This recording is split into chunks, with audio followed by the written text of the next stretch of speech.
Good morning, everybody. Chester RP Church Devotional Podcast. Here we go. All the way my Savior leads me,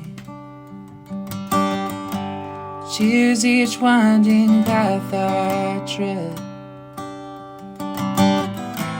gives me grace for every trial,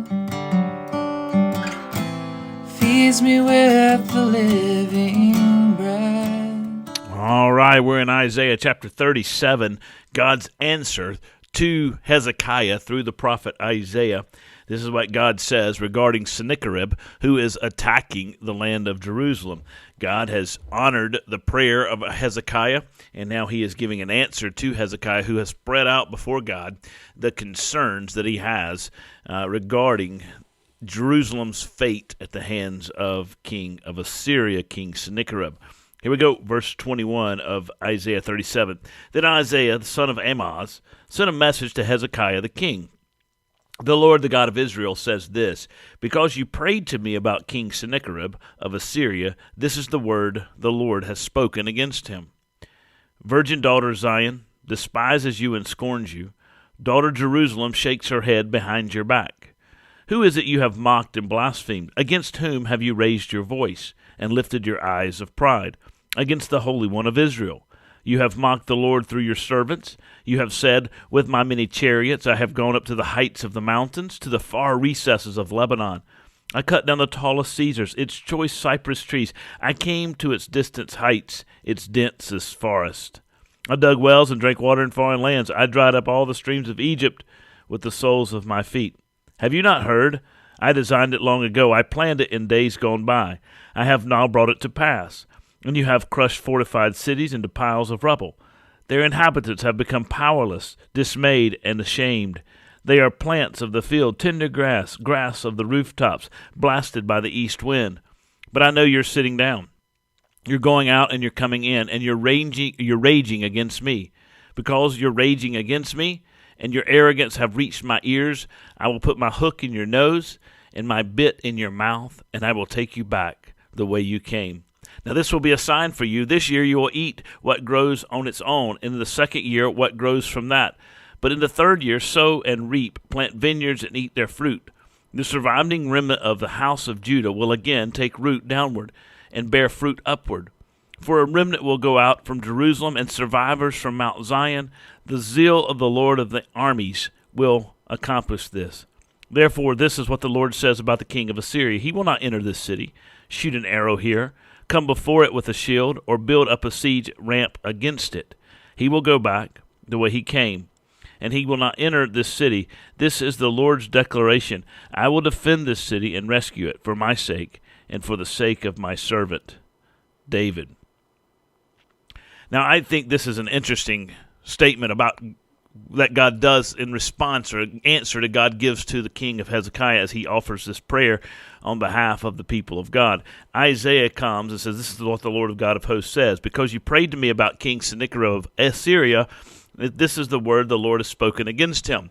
Now, I think this is helpful for us because of two things. Number one, there is a reference in the earlier prophecies, which we read together, but if you weren't with us in our podcast, that's fine. It's in one of the earlier prophecies, and I forget the exact chapter it's in.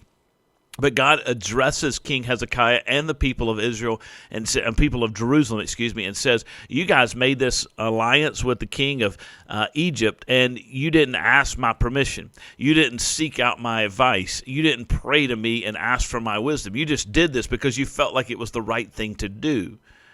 And as you did that, then I'm going to bring judgment upon you because you have disobeyed me. You've put your trust in princes and alliances you can create in this world rather than in me, the God who has promised to give you all things and to protect you and prepare you for the future and to preserve life among you. Now here in this case, God says, because you did pray to me, because you did come to me and you did offer yourself before me. You did lay yourself open before me. You poured out the letter before me and you read it and you acknowledged the reality of your situation, but you gave glory to my name and you sought me as a refuge. I'm going to respond. And God does that. That's the way God often responds in our lives, right? So we try to do things in our own way, and we try to do things the way we want to do them without consulting Him, without seeking Him. And oftentimes those things don't go as well as we had hoped. They don't go as well as we had planned. But when we pause and we seek the Lord and we ask for His wisdom and His guidance and His leadership, and we're willing to follow that, oftentimes those things go better than we planned because we are seeking Him and He is answering our prayer and preparing the way. And so in this case, King Sennacherib is coming in to siege the city, and God says, there's no way this is going to happen. In fact, He says this to King Sennacherib, you've blasphemed me, you've mocked me. Yeah, you did all this stuff. You went into all these different places, and you crushed fortified cities. Yeah, you're saying that you did all this stuff, and you did do all this kind of stuff. You had this great power, and nobody could stand against you. All these cities and all these nations fell before you.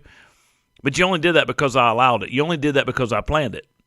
And now I'm going to stop your advance. It's over for you because of your haughtiness and because of your pride.